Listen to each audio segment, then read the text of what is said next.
for a rap image. Two-timer. Motivation if you wonder how High I did pitch. it. Yeah, nigga, going up your rank. Now you a god even when they say you ain't. Ano na?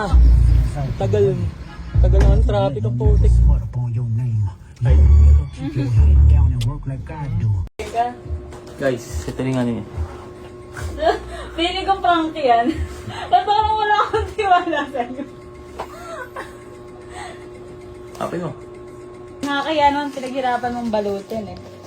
Puto, ano to? Combo? Ano combo to? Masaya mo. Ha? Sabi na prank to eh. Ano to? Masaya mo. Masaya natin. Sino ba to? Anong habol mo kay Vince? Meron pa. Wala na, okay na. Alam, feeling ko yan na yun eh. Eh no? Nung Saturday pa lang. Nung bago pa kayo mag-swimming ng boyfriend mo. Sabi na eh. Diba? Ayun no? Wala na, ayoko na. Date araw-araw sa BF. Ayoko na. Dapat sinabi mo na lang, hindi mo na pinrin something. Di ka na ano? So, Hindi. kaya pala nagbe-video ka, pati kanina. For what? Alin? For what purpose? Good day po sa lahat, si Fiscal EJ po ito. May kumakalat ngayon na video at screenshot sa Facebook where a man exposed his girlfriend. Pinost ang private conversation ng GF niya with a friend where they talked about the girlfriend's live-in partner, pinakita ang pangalan ng girlfriend, and even uploaded confrontation videos showing her face. Ano ang justification ng boyfriend? Cheaters daw should be publicly shamed para magtanda. But the question is this, legal ba yan or siya na mismo ang nagkasala? Let's break this down calmly, legally, and without emotion. Let's start with the most basic point. There is no legal justification for such public exposure. Una sa lahat, they are not married. Hindi sila mag-asawa, boyfriend-girlfriend lang. Under the law, a boyfriend has no legally protected interest that justifies him to publicly disclose private communications. At kahit nga between spouses, public shaming is never a legal option. Whatever pain, betrayal, or galit he felt, personal yan, not a legally cognizable injury. In other words, his hurt did not arise from lawful or legal sentiments. Sa madaling salita, heartbreak or betrayal is real, but it is not a legal license to shame.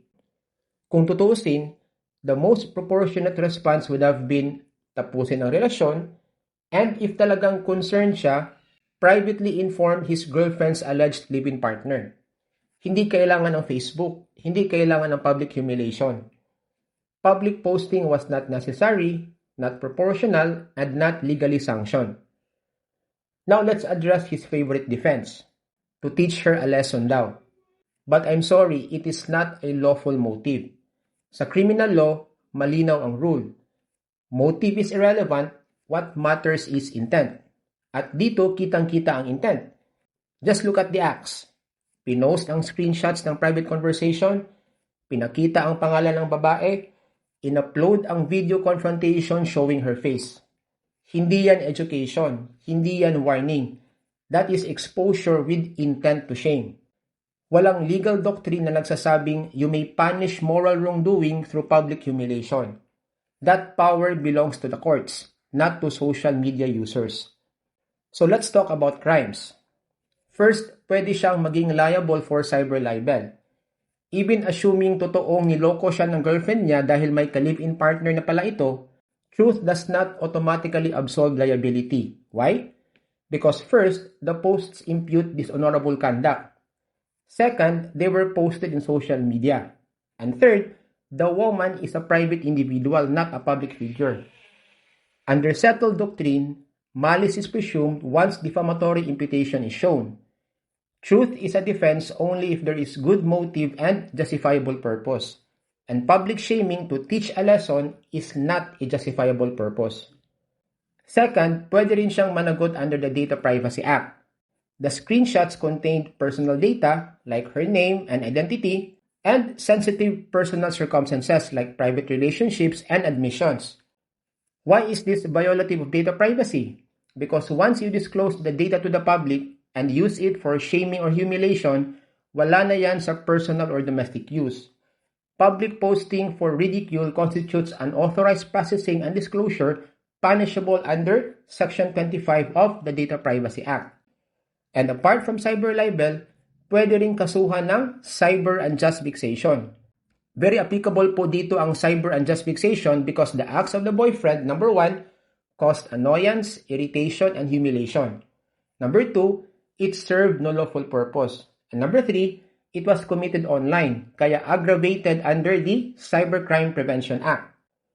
Now, let me emphasize this very important point. The woman did not commit any crime. May live-in partner siya, yes, pero under Philippine law, she is single, walang adultery, walang concubinage, walang krimen.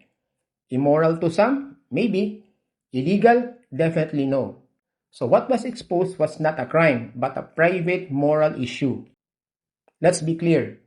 Moral outrage is not a legal justification. Truth does not give you automatic immunity. And personal betrayal does not amount to public interest. The so-called aggrieved boyfriend did not expose a crime. Instead, he created one. What he framed as moral accountability is, in law, public shaming through social media. And our legal system does not tolerate that, regardless of how painful his heartbreak may be. So yan lang po ang nais kong ibahagi today, and see you in my next video. Maraming salamat po.